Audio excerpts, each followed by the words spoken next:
వర్షాలు, కత్తులు, కటార్లు, ఇంకా గదలు, చక్రాలు ఏముంటాయి. చక్రం పోయంటే రైలు గర్భం జరుగుతుంటే మెడకాయలు తెస్తారు. బాగా కూర్చున్నాం. ఆయన పుట్టించినట్టు ఆయన చంపుతున్నట్ట. సరే, అదంతా నీకు అనవసరం. ఇప్పుడు దేవుడు ఇచ్చిన వాక్యం ఏంది తెలుసా? నేను నీకు ఆజ్ఞాపించు మాటలన్నిటిలో దేని విషయంలో కుడికి కానీ ఎడమ కానీ తొలగి వింటున్నారా? తొలగొద్దు. తొలగి అంటే అక్కడ దేవుడు ఆజ్ఞాపించినట్టు అటు తొలగొద్దు. అన్యుల దేవతను అనుసరింపకయు అట్లా తొలగకుండా ఉండి అన్యుల దేవతను అనుసరించడం అంటే ఏంటిది? బాగుపట్టదు. బాగుపట్టడం అన్య దేవతలకు ఉండే అలవాటు. వింటున్నారా? హింసించడం అలవాటు, చంపడం అలవాటు, నాశనం చేయటం అలవాటు, మోసం చేయటం అలవాటు. అన్య దేవతలను అనుసరింపక వాటిని పూజింపక ఉన్నాడలా నీవు అనుసరించి నడుచుకున్న వాళ్ళని నేడు నేను ఆజ్ఞాపించిన దేవుడైన యెహోవా ఆజ్ఞను విని వాటిని అనుసరించి గైకొనేడలా యెహోవా నిన్ను తలగా నియమించను కానీ తోకగా నియమింపడు.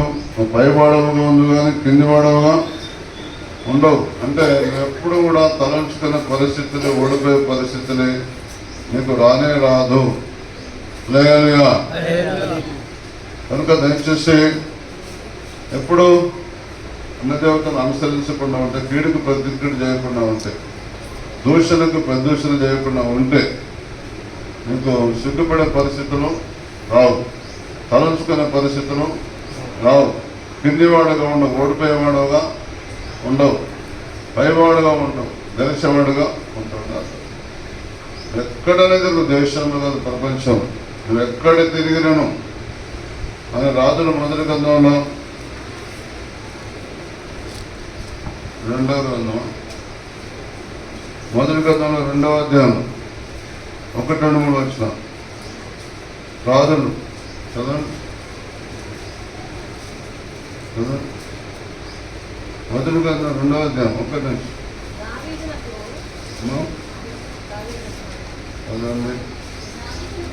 అదే చదువు. మరణం ఉందా? మరణకాలం సమీపింపగా అతడు తన కుమారుడైన సొలొమోను ఇలాగ ఆజ్ఞయించాను, లోకులందరూ పోవలసిన మార్గంలో నేను పోవచ్చున్నాను. కాబట్టి నీవు ధైర్యం తెచ్చుకొని నిబ్బరం కలిగి చదవండి.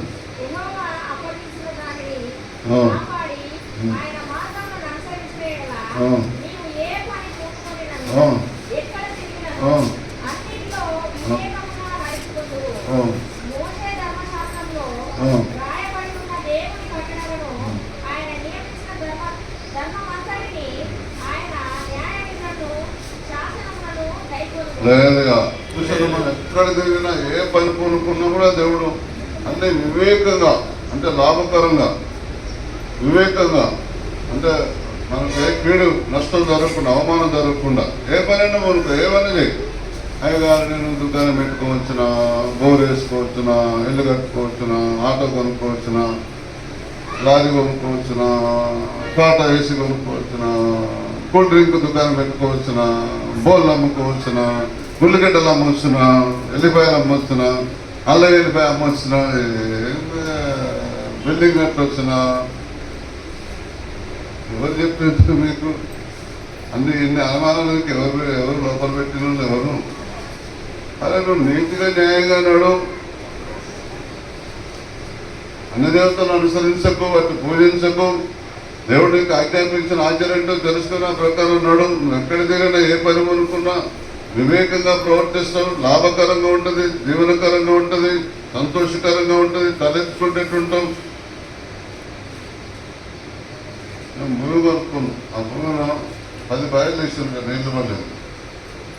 ఆ భూమి మేము కొనుక్కున్నాం. నీళ్ళు లేని బాగా ఎందుకు అంటే నీకేమైనా తలకాయ ఉండదా ఎవడై బాగా ఉన్నది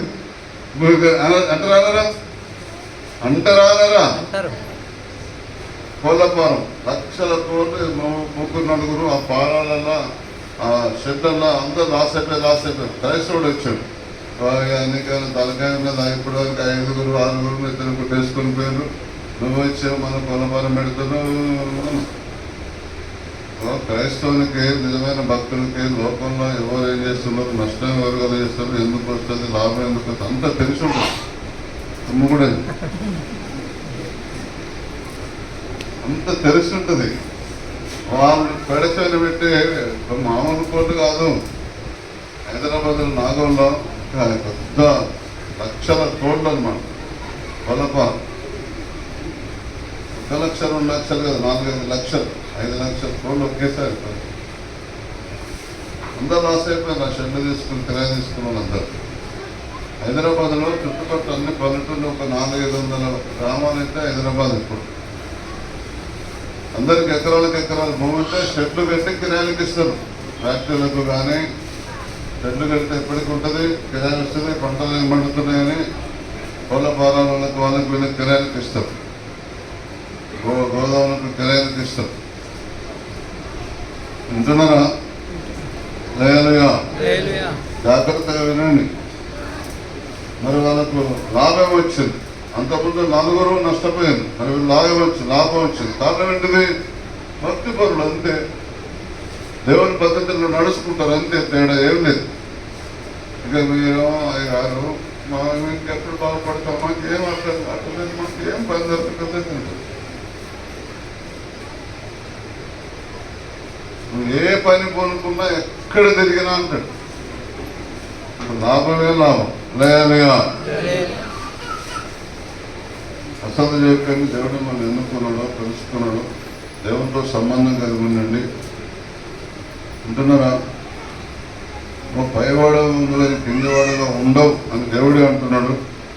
లేలుగా యెహోవాను తలగా నియమించగానే తోకగా నియమింపడు అని దేవుడే అంటున్నాడు. తలకాయకి దండం పెడతారు, తోక దండం పెడతారు.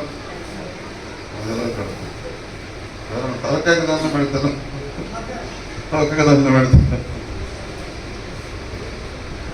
అలాంటిది విలువైన అంటే విలువ గలవానిగా చేస్తాడు, విలువ లేని వానిగా చేయడు అని అర్థం. తలంటే తలగాదు, తోకంటే తోకగాదు. తలంటే విలువైన వ్యక్తిగా తయారు చేస్తాడు దేవుని పద్ధతి నడిస్తే. విలువ లేని వాళ్ళకు విలువ తీసుకొచ్చాడు దేవుడు. నా బతుకంతా ఆగమైపోయిన నాకు ఇక విలువ ఉండదు అనకండి అసలు. అలాంటి వాళ్ళు ఎవరంటే బాగా జాగ్రత్తగా వినండి. మీకు అవకాశం ఇస్తాడు యేసుప్రభు భూలోకానికి వచ్చి అలాంటి వారికి అవకాశం ఇస్తాడు. దీనులకు, దళితులకు, ఎన్నికలేని వారికి, శ్రమలో ఉన్న వారికి, బంధకాలు ఉన్న వారికి, దుర్మార్గులు కట్టిన కట్టలో ఉన్న వారికి దేవుడు ఎంత మంచి అవకాశం ఇస్తున్నాడు. దేవుని పద్ధతిలో ఉన్నాడు. నేను ఎవరు ముట్టరు, ఎవరి తరం కాదు నేను ముట్టడం. హల్లెలూయా. 41వ కీర్తన 6వ వచనం చెప్తుంది. ఒకడు చూడవచ్చిన వాడు అబద్ధమాడును వాడు ఉదయం పాపం పోగు చేసుకుని వాడు బయలు వెళ్ళి దాన్ని వీధిలో దాన్ని పలుకుతున్నాడు. కొంతమంది మీ దగ్గరికి మీ స్నేహితులే, మీ బంధువులే ఎంత ప్రేమ వస్తారు, మీ ఎదురుగా చాలా ప్రేమ ప్రకటిస్తారు. మీరు సాటు కాగానే వాళ్ళు ఎట్లా తెంచేస్తారు, ఎట్లా తిడతారు, ఎట్లా కాలిమాటలు అంటారంటే మీ దగ్గరకు వచ్చినప్పుడు కొంచెం ఆదరించినట్టే, ఓదార్చినట్టే, సాయం చేసినట్టే మొత్తం తీయటి మాటలతోటి మంచిగా కలిపితే మీకు తీయటి మాటలు వెలిగేటోళ్ళు కావాలి. మన వెనక్కి జరిగానే దానికి అత్యగా బోవ చిన్నదనుకున్నాడు ఉంటారు. అయిపోయింది నీ పని కథ. అన్ని వివరణ వాక్యాలన్నీ చెప్పాలా? ఇప్పుడు నేను అన్న వాక్యాలన్నీ ఉన్నాయి అంతా. ఒకడు నేను చూడవచ్చిన చూడటానికి వచ్చింది, ఇక్కడ కాలేజ్ దెబ్బ జరిగిందని చూడటానికి వచ్చినాడు. వాడు అబద్ధమాడును. అబద్ధమాడు అంటే అక్క మంచిగా ఉన్నావు, నీకంటే ఏమైందట కదా, నువ్వు ప్రేమంతా ఉరకపోతుంది అనుకో. అది అబద్ధం కదా. పక్క తిరిగి మళ్ళీ ఇష్టం వచ్చినట్టు మాట్లాడుతుంది. ఇంకా వాడు ఎప్పుడు తెచ్చును అని పేరు ఎప్పుడు మార్చిపోవను అని కూడా అంటారట. చదవండి అక్కడ 41వ కీర్తన మనం ఒకడు 6వ వచనం చదువుకున్నాం మనం. ఇప్పుడు 1 నుంచి 6వ వచనంలో చదవండి. బీదలు బాగినండి మీరు బీదల దొరికి పోవటం లేదు. మీరే పెద్ద బీదలు, మీరే ఆఖరి బీదలు ఊళ్ళో అనుకుంటున్నారు. బీదలను కటాక్షించేవాడు ధన్యుడు, ఆపత్కాలపు యెహోవాని తప్పించును. ఇప్పుడు ఆపద వచ్చింది, బీదవాడి బతికిన రోజులు ఎవరిని పట్టించుకోలేదు. నీకు దేవుడు తెలుసు, పేదరికంలో ఉన్నావు, దేవుడు ఆజ్ఞలు పాటించలేదు, ఇష్టం చేత నడుచుకున్నావు, నీకు ఆపద వచ్చింది, దేవుడు పట్టించుకోడు.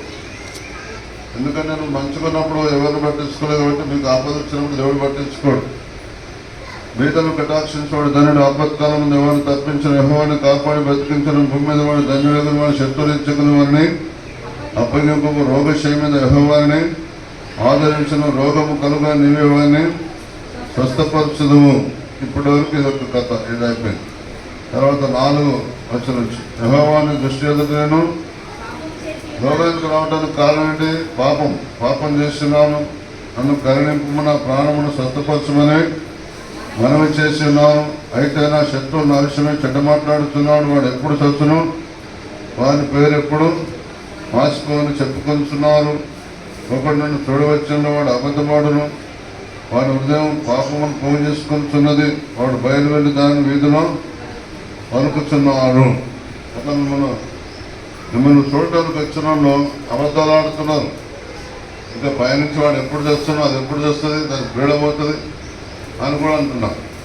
కానీ వెనుక బీదల్ని కటాక్షించి దానమైతే, వెనుక దేవుని ఆజ్ఞలు గైకొన్న దానమైతే దేవుడు నేను కాపాడి రోగశయ్య మీద ఆయనే నేను స్వస్థపరుస్తాడు.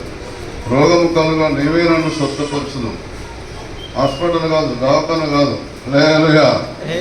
కనుక అసలు చేయకండి.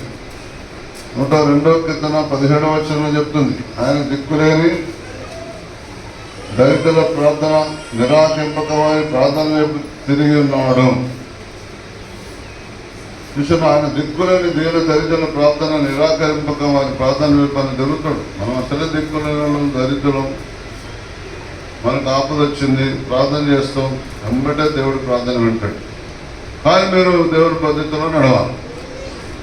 నేనైతే దీన దరిద్రులతో శత్రులు వచ్చిన దేవుడు నా ప్రార్థన విన్నాడు. వింటే నా జీవిత కాలం అంతా నేను ప్రార్థన చేసుకోవాలని తీర్మానం చేసుకున్నాను. ఎవరికి ఎన్ని వందల మంది అయినా ప్రార్థన పొద్దు నుంచి అన్నం తినకపోయినా ఏమన్నా మీరైతే 3 సార్లు తినొచ్చినారు నన్ను ఒక్కసారి కూడా తినగలరు అన్నాను. నేను అసలు మంచిగా లేకపోయినా చుట్టూ మంది ఉంటారు, ఒక్కరు కూడా గిరాసిన లేరు లేరమ్మా. చూడు కావాలంటే వీడియోలు కూడా ఎన్ని ఉన్నాయి, వీడియోలు ఒక గిరాస నీళ్ళు, ఒక గుడికాడ నీళ్ళు ప్రాధాన్యత చేపిస్తుంది. వాళ్ళైతే 3 సార్లు దాకా వస్తారు. అని తాగడానికి పోనీడు గుడికాడ ఎడిపోతాను నాకు అంత పోనీరు తాగలేదు. నేను మంచి రోజు తాగొద్దమ్మా అన్నాను నేను. అంటే మన పైన ఉన్నాయని లేదుగా. ఆయన దిక్కులేని దళితుల ప్రార్థన నిరాకరింపక వారి ప్రార్థన వైపు తిరిగి ఉన్నాడు. వింటున్నారా? దేవుడు మీ ప్రార్థన వింటాడు తప్పకుండా. ఎవరు ప్రార్థన చేయనక్కర్లేదు, నేను చెప్పలేదా? మీ ప్రార్థన దేవుడు వింటాడు. కొరింథీయులకు రాసిన 1వ పత్రిక 5వ అధ్యాయం 2వ వచనం, ఇట్లుండి ఒప్పుకొనుచున్నారే కానీ మీరెంత మాత్రం దుఃఖపడి ఇలాంటి కార్యం చేసిన వాడిని మీరు నుండి వెలివేసిన వారు కారు. మీరట బాగానండి, మీరు ఒక 5-6 ఇట్టున్నారట. నేను పొద్దున అడిగొచ్చిన ఈ వాక్యభాగం సత్యం ఏంటిది, వాక్యభాగం నీతి ఏంటిది అంటే ధర్మాలే ప్రభా. సంఘంలో కొంతమంది ఆడలు మొగలు కూడా ఇట్టున్నారు. వాళ్ళ కన్నులు ఏది కావాలనిపిస్తుందో అమ్మటే దాన్ని పానంలాగా చూసుకుంటారు. అది కావాలని కోరుకుంటారు. అట్లా చూడొద్దని చెప్పి వాళ్ళను అట్లా కావాలని ఆశపడొద్దని చెప్పాను. వింటున్నారా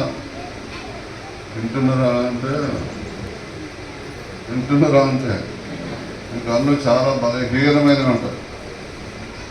అంటే సైతానా వెళ్ళిపో అనాలి. లోపల నీకు ఒక దురాశ పెట్టిస్తుంది పాతం అన్నట్టు వెళ్ళిపో సైతానా అనాలవుద్దా? అనాలంటే మీరు అసలే నాకైతే ఏదైనా మంచి వస్తువు ఉంటే అది నీకుంటే బాగుండు అని సైతాన్ని వేస్తున్నావు. దేవుడు నాకు ఇచ్చే టైంలో దేవుడే ఇస్తాడు. ఇప్పుడు యేసు ప్రభువుని సైతాన్ని ఇచ్చినది నా కాళ్ళ మీద ఒక్కసారి పడితే చాలు, ఈ భూలోక రాజ్యాలన్నీ నా వశంలో ఉన్నాయి, మీకు ఇచ్చేస్తాను అక్కడ. ఇప్పుడు ఆయన భూలోక బంధువులు పరలోక బంధువులు సర్వాధికారం పొందుతున్నాడు. మొత్తం అధికారం, మామూలు అధికారం కూడా కాదు, సర్వాధికారం. భూలోకంలో పరలోకంలో సర్వాధికారం, మామూలు అధికారం కూడా కాదు. అన్నిటి మీద ఆయనకు అధికారం ఉన్నది. అన్ని రాజ్యాల మీద, అన్ని పార్టీల మీద, అన్ని జాతుల మీద, అన్ని కులాల మీద, అన్ని మతాల మీద, అన్ని వర్గాల మీద, అన్ని ఆచార వ్యవహారాల మీద, అన్నిటి మీద ఆయనకు అధికారం ఉన్నది. మనుషులందరి మీద అధికారం ఉన్నది. నమ్మకంగానే దేవుడు చూసి చూడనట్టే ఆ అజ్ఞాన కాలంలో దేవుడు చూసి చూడనట్టు ఉండడం రాసినది. క్రైస్తవులని అట్లుండదు. క్రైస్తవులు చిన్న తప్పు చేసినా శిక్ష వస్తుంది. వాళ్ళు 100 తప్పు చేసినా శిక్ష రాదు. అన్ని జనం దేవుడు నమ్మనాడు. కానీ వాళ్ళకి శిక్ష రాదు, కానీ వాళ్ళకి ఎప్పటికీ నరకం ఉంటుంది. కానీ వాళ్ళకి శిక్ష రాదు, కానీ ఎప్పటికీ నరకం ఉంటుంది. దేవుడు తీర్పు తీర్చేసాడు. కనుక వాళ్ళు ఏదన్నా అంటే వాళ్ళని పిడుగు పెద్దకిడి చేయకండి, దూషణ పెద్దూషణ చేయకండి. మనం తెలవక అట్లా చేస్తున్నాం. మనం తెలిసిన ఓపిక పట్టాలి, తెలిసిన యేసు ప్రభులాగా ఉండాలి. మనం ఎవరిని ఏమన్నది? నీకంటే జ్ఞానం తప్పు చేస్తే ఎవరిని ఏమన్నది? ప్రార్థన చేయాలంటే. నీకన్నా తెలివి తప్పు చేస్తే వాళ్ళ గురించి బాధపడాలి, దుఃఖపడాలి. నీకు ఎదురాడితే దుఃఖపడాలి. ఇది నన్ను దూషిస్తే దుఃఖపడాలి, కానీ మన ఎదురు దూషించకూడదు. హల్లెలూయా. ఇట్లుండి మీరు ఉప్పొమ్ముచున్నారే కానీ మీరు ఎంత మాత్రం దుఃఖపడి ఇలాంటి కార్యం చేసేవాడిని మేలు నుండి వెలివేసిన వారు కాదు. మనలో ఒకడు ఉన్నాడు, సాతాను. సాతాను నుండి అన్ని జనులాగా నడుచుకోమంటాడు. ఓ సైతానా, నేను ఎప్పుడు వెలివేసినా నువ్వు నా జోలికి రావద్దు. లోకంలో క్రైస్తవులు వెలివేసిన అంటారు. అక్కడక్కడ వెలివేసిన అంటే నిప్పు నీళ్ళు ఇస్తారా? నిప్పు నీళ్ళు ఇస్తారా అంటే నేను సైతాన్ని వెలివేయాలి. దాని ప్రేరేపణ, దాని ఆలోచన, దాని తలంపులు, దాని ఉద్దేశాలు నువ్వు వెలివేయాలి. ఎప్పుడు వేయాలి? వెలివేయాలి. దగ్గర రానివ్వకూడదు అలాంటి ఆలోచన, తలంపులు. ఓ సైతానన్నా, నాకైతే గడియారం కావాలి, ఆ సెంటు గడియారం నీకుంటే బాగుండన్నది, ఆ సెంటు డ్రెస్ నీకుంటే బాగుండన్నది. వింటున్నారు ఎన్నెన్నో అన్నది. అసంటే నీకుంటే నేను పో వెలివేషన్ ఏమి చేయాలి తెలుసా? నిప్పు నిండి చేయాలి తెలుసా? వెలివేస్తే వాయి మీద చేద కూడా చేదని తెలుసా? అంటే వెలివేస్తే దుకాణంలో అగ్గిపెట్టి కూడా కొననియరు తెలుసా? అంటే అట్లా మనం సైతాన్ని వెలివేయాలి. ఇప్పుడు ఎవరి అట్లా కనుక సైతాన్ని దగ్గర రాకుండా దూరపరిస్తే మేము పుట్టే దేవునికి వ్యతిరేకమైన ఏ ఆలోచన మీద పెట్టినా, దుష్టుల ఆలోచన చెప్పి నడవక, పాపల మార్గం నిలవక, అపహాసకులు కూర్చుండే చోట కూర్చునక, యెహోవా ధర్మశాస్త్రములను ఆనందించుచు దేవారాత్రములు ఏం పని లేదు. ఆ దేవారాత్రాలు మాకు ఎన్ని పనులు ఉంటాయి? రాత్రి పనులు దేవారాత్రం పని చేసుకో, ధ్యానం చేయి. పని చేసుకోవద్దనడా? దేవారాత్రం ధ్యానించేవాడు ధన్యుడు అన్నడా? దేవారాత్రం బైబిల్ చదివాడు అన్నడా? దేవారాత్రం ధ్యానించడం అంటే మన మనసులో పెట్టుకోవడం, దాని మీద ఆలోచన చేయటం. హల్లెలూయా. గలతీ పత్రిక 3:12 ధర్మశాస్త్రము విశ్వాస సంబంధమైనది కాదు, కానీ దాని విధులను ఆచరించేవాడు వాటి వలననే జీవించును. ధర్మశాస్త్రం విశ్వాస సంబంధమైనది కాదు. విశ్వాసం వేరు, ధర్మశాస్త్రం వేరు. విశ్వాసం ఉండాలి మనకు, ధర్మశాస్త్రం కూడా పాటించాలి. నేను ధర్మశాస్త్రం పాటిస్తా, విశ్వాసం ఉంచను. దేవుడు తన కుమారుని యేసుక్రీస్తుని లోకాన్ని పంపించాడు.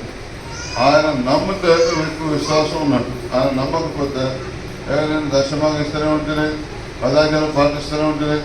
ఆయనకు నాకు ఏంటి సంబంధం? ఒక ఒక ఒక వ్యక్తి వచ్చి యేసు దగ్గరికి వచ్చి నేను నిత్య జీవం పోవడానికి నేనేం చేయాలన్నాడు. యేసు ప్రభు అన్నాడు, ధర్మశాస్త్రం ఏం రాస్తుంది? పదాజ్ఞలు పాటించాను. నేను చిన్నప్పటి నుంచే పాటిస్తుండగా రైట్ పరలోకానికి నిధి అనడా, నీకు ఇంకొకటి కొదవగా ఉన్నదన్నాడు. ఏంటిదని? నీ ఆస్తి అంతా అమ్మేసి బీదలకు పంచిపెట్టి నన్ను వెంబడించను. యేసుని వెంబడిస్తే ఏమన్నా తక్కువ చేస్తాడా? యేసుని వెంబడిస్తే తక్కువ చేయడు. యేసుని వెంబడిస్తే అంత నీతి మార్గంలో నిన్ను గొప్ప చేస్తాడు. నీతిమంతు నిన్ను గొప్ప ధన నిధి. నీతిమంతులు ఆశించిన వారికి దొరుకు, నీతి మన నుండి తప్పించను. అలా దేవుడు నీతి మార్గం నడిపిస్తాడు. నీతి మార్గం నడిస్తే భూలోకాన్ని తల కింద వేసే శక్తి వస్తుంది కదా. నీతి మార్గం నడిస్తే నీకు రోజులకు విలువ పెరుగుతుంది. మామూలుగా విలువ చెప్పలేనంత విలువ పెరుగుతుంది. హల్లెలూయా. అసలు చేయకండి. దేవుడు మనం ఎన్నుకున్నాడు, తెలుసుకున్నాడు. ప్రత్యేకించి ధర్మశాస్త్రం విశ్వాస సంబంధమైనది కాదు, కానీ దాని విధులను ఆచరించేవాడు వాటి వలననే జీవించును. హల్లెలూయా. బైబిల్లో రాస్తుంది, బలిపీఠం దగ్గర ఉండేవాడు బలిపీఠం ద్వారానే పోషించబడాలి. హల్లెలూయా. కనుక దయచేసి వాక్యం విని కృప పొందుకోండి, దేవుణ్ణి పొందుకోండి. అసలు చేయకండి. దేవుడు మనం ఎన్నుకున్నాడు, తెలుసుకుని ప్రత్యేకించుకున్నాడు. విశ్వాస సంబంధమైనదంటే అర్థం ఏంటంటే, గలతీ పత్రిక 2:20 చెప్తున్నాను, నేను క్రీస్తుతో కూడా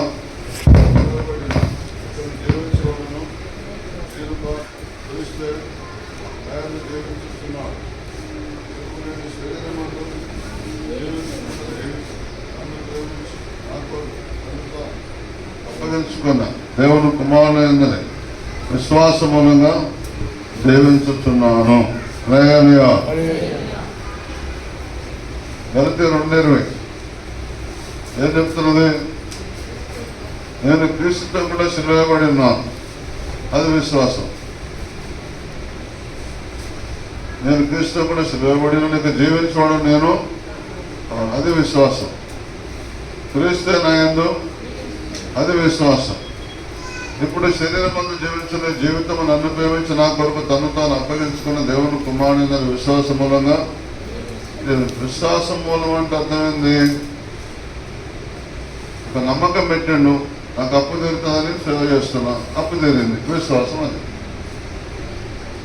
అప్పు తీరుస్తాడు, ఆ కుటుంబాన్ని పోషిస్తాడు, నన్ను సంరక్షిస్తాడు అని అనుకున్నా, అది జరిగింది, అది విశ్వాసం. నాకు నమ్మకం లేదు, కూలికి పోతున్నా, అది అవిశ్వాసం. నవ్వుతుంది. నాకు నమ్మకం లేదు, కావాలంటే ఆదివారం ఆధార వేసుకుంటా, పాట పాడంటే పాట పాడతా, రాగం చేయమంటే రాగం చేస్తా, కూర్చోమంటే కూర్చుంటా, యాసం కిక్కి అనిపిస్తుంటే కిక్కి అనిపిస్తా, మగి దగ్గర తిట్టు అనిపిస్తే అట్లా అనిపిస్తాను. ఆదివారం వచ్చి దడదడలాడి ఉంటే దడదలాడిస్తాను. మళ్ళా సోమవారం నా డ్యూటీ నాకే. మళ్ళీ ఆదివారం వచ్చినప్పుడే మళ్ళీ ఎవరికి మధ్యలో ఎవరికి ఫేస్బుక్ గురించి చెప్పను, నేను కూడా అట్లా నడవను, నేను కూడా భక్తి మార్గం. అదే అవిశ్వాసం. హల్లెలూయా. ధర్మశాస్త్రం విశ్వాస సంబంధమైనది కాదు. ధర్మశాస్త్రం విశ్వాస సంబంధం అయితే యేసు ప్రభు భూలోకానికి రావాల్సిన అవసరం లేదు. ప్రార్థన చేసుకున్నాం, తరవంచండి, కళ్ళు మూసుకోండి, ప్రార్థన చేసుకున్నాం. దేవుడు నీకు మాటలు చెప్తున్నాడు. ఆ దినం వల్ల నేను మన ఆలకించడం. దేవుడు అంటేనే ప్రార్థనలు ఆలకించేవాడు. ఆకాశం మనవి నేను ఆలకింపగా అది భూమి యొక్క మనవి ఆలకింపను. మన వాక్య ప్రకారం నడుస్తూ చేస్తున్నాము. ప్రార్థన చేస్తే యేసు ప్రభు తండ్రి సన్నిధికి వెళ్తుంది. ఆ ప్రార్థన సంఘం అంతా కలిసి ప్రార్థన చేస్తే దేవుడు ఆలకిస్తాడు. భూమి ధాన్య ద్రాక్ష తైలములు మనం ఆలకింపుగా అవి ఎదురీలు చేయమని ఆలోచించను. ఎదురీలంటే దేవుడు విత్తిన వాడు అంటే సేవకుడు లేదా విశ్వాసుడు లేదా విశ్వాసం ఉంచిన వారు చేయమని దేవుడు ఆలకిస్తాడు. విశ్వాసులు చేయమని ఆలకింపగా భూమి ధాన్యాదర్శ తైలముల మన ఆలకించను. అట్లా ఎదురయ్యాలంటే దేవుడు విత్తినవాడు అనగా దేవుడు పిలిచినవాడు లేదా దేవుడు పంపినవాడు, దేవుడు ఏర్పాటు చేసుకున్నవాడు. మనందరినీ దేవుడు ఏర్పాటు చేసుకున్నాడు. ఒక పాస్టర్ అనుకోకండి. అప్పుడు యెహోవా పక్షంలో యుద్ధము చేయరు, మీరు ఊరికే ఉండవాలని ప్రజలతో చెప్పాను. నేడు నేను మీకు ఆజ్ఞాపించిన మాటలన్నింటిలో దేవుని విషయంలో కుడిగా ఎడమగా తొలగి అందులో దేవతలను స్థిరపక వాటిని పూజింపకున్నాడో నీవు అనుసరించి నడుచుకోవాలని నేను ఆజ్ఞాపించున్న దేవుడైన యెహోవా ఆజ్ఞలను విని వాటిని అనుసరించి గైకొనివాడు యెహోవాను తలగా నియమించిన కానీ తోడుగా నియమింపడును, పైవాడవు కానీ కింది వాడవుగా ఉండవు. దేవుడు నిన్ను అంత గొప్ప చేయాలనుకుంటున్నాడు, విలువ గల వ్యక్తులుగా చేయాలనుకుంటున్నాడు. ఒకరు నన్ను చూడవచ్చని అబద్ధమాడు వారి హృదయం పాపము చేసుకున్నట్టున్నది, వాడు బయలువెళ్ళి విధిలో దాన్ని పలుకుతున్నాడు.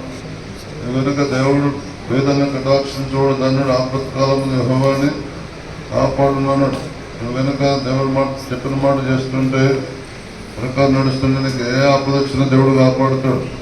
నువ్వు తలగానే ఉంచదు కానీ తోకగానే ఇప్పుడు భయవాళ్ళు ఉంచదు కానీ కింది వారుగా ఉంచరు. ఆయన దిక్కులేని దీన దరిద్రుల ప్రార్థన ఆలకించే దేవుడు. వారి ప్రార్థన నిరాకరింపక వారి ప్రార్థన వైపు తిరిగే దేవుడు. ఇట్లుండి మీరు ఒప్పుకొచ్చున్నారే కానీ మీరు ఎంత మాత్రమో దుఃఖపడి ఇలాంటి కార్యం చేస్తున్న వారిని మీలో నుండి వెలువేసిన వారు కాదు. మీరు ఎప్పుడైనా చేయాలంటే అపవిత్రమైన చూపులు, అపవిత్రమైన ఆలోచనలు, అపవిత్రమైన తలంపులు మీలోనికి రానియకూడదు. వెంబడే సైతాన్ని వెళ్ళగొట్టాలి. మిమ్మల్ని మీరు కంట్రోల్ చేసుకోవాలి. దారి తప్పిస్తుంది సైతాన్ని దరిద్రం ఉంచడానికి, దారి తప్పి సైతాన్ని కష్టాలు తీసుకెళ్ళడానికి. దాని బోధలో ఉండకూడదు, దాని మాట ప్రకారం నడుచుకోకూడదు. దేవుని కృప నీ మీద ఉన్నది. ధర్మశాస్త్ర విశ్వాస సంబంధమైనది కాదు.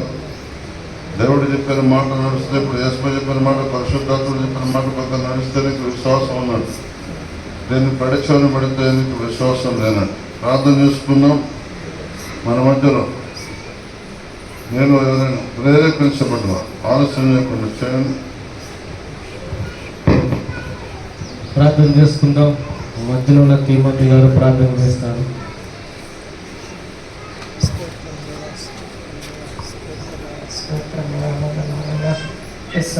స్తోత్రం ప్రభా, రహితండి ప్రభా, మాట వినక ప్రభా, ఆలోచన ప్రకారం నడవకండి ప్రభా, క్షమించండి. అలా కీడుకు ప్రతి కీడు చేయబడుతున్నాను, దూషణకు ప్రతి దూషణ చేయబడుతున్నాయా. ఎంతకాలం ఆ విధంగా నడిచాలని క్షమించి ప్రభా, ఇక నుంచి ప్రభా నీ మాట వింటాను ఆయనకి లోబడతాను ప్రభా. అయానికి వందనాలు, స్తోత్రములు ప్రభా, అయానికి స్తుతులు, స్తోత్రములు ప్రభా. ఇదిగో తండ్రి, అయా నీ ఆజ్ఞలను కట్టడాలను ప్రభా అనుసరించి నడిచినప్పుడు ప్రభా, అయా ఇదిగో తండ్రి మాకు తోడైతానని మాట్లాడాలి. దేవానికి వందనాలు, స్తోత్రములు ప్రభా. అయా ఎంతకాలం తండ్రి ప్రభా, అయా ఈ ఆలోచన ప్రకారం నడిచి ఉంటే క్షమించయ్యా. అయా మా సమృద్ధిని ఆధారం చేసుకొని నడిచి ఉంటే క్షమించి ప్రభువానికి వందనాలు, స్తోత్రములు ప్రభా. అయా ఇక్కడి నుంచి ప్రభా నీ ఆజ్ఞలను అనుసరించి నడుస్తానయా. దేవానికి వందనాలు, స్తోత్రములు, స్తుతులు ప్రభా. ఇదిగో దేవా, అయా ఇదిగో నేను మాటలు అయా ఆజ్ఞలు నడిచినప్పుడు ప్రభా, అయా ఇదిగో తల్లి వేదాలను ప్రభా కనికరించి వారు ధన్యులంటున్నాను దేవా. ఇంతకాలం దేవ వేదల కొరకు ప్రభా ఇదిగో తల్లి అయా మరి నాన్న ప్రభా ఇదిగో తల్లి ప్రార్థన చేయలేము, సహాయం చేయలేము, చేయకపోతే క్షమించండి. ఇక్కడి నుంచి ప్రభా చెప్పినట్టు నడుచుకుంటామయ్యా, సహాయం చేయండి. దేవానికి వందనాలు, స్తోత్రములు, స్తోత్రములు ప్రభా. అయా ఇదిగో తల్లి ఇంతవరకు దాకా తల్లి దాసుడు దేవా, మరి తండ్రి మీరు మరి మాతో మాట్లాడి ప్రతి మాటను మా హృదయంలో ఫలింపచేయమని సహాయం చేసి మహిమ పొందుకోమని కొద్ది ప్రార్థన చేస్తున్నాం, అడిగి ఉన్నాం తండ్రి. ఆమేన్. ఆమేన్. దయచేసి అందరూ లేచి నిలబడదామండి. అందరూ లేచి నిలబడదాం. పాట పాడుతుండగా ప్రతి ఒక్క కాలికి నేర్పిద్దాం. అందరూ లేచి నిలబడదాం.